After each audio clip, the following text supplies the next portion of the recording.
Hey guys, today I'm going to tell you how to fix Windows Explorer is not working or is not responding in Windows 11.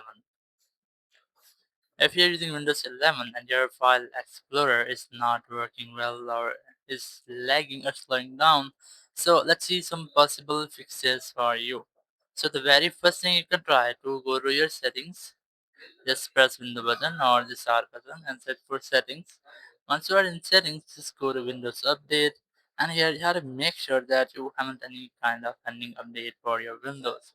So if you have any Windows update, so you just have to try to update your Windows from here.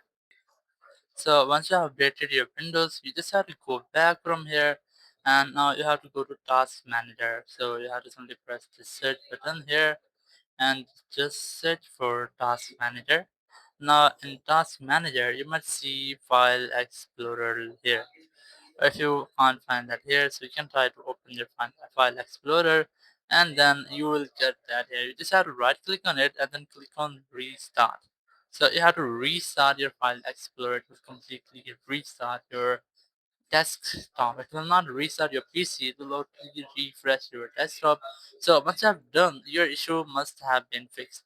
Or if it's still not fixed, you just go to search option again and hit search for CMD and right click on this command prompt, then click on run as administrator. Click on yes. Now in this section you have to enter a command which is sfc scan now. So just simply enter sfc space then slash and then scan now. So once you have entered, press enter from your keyboard. So it will start a system scan. It will completely scan your PC.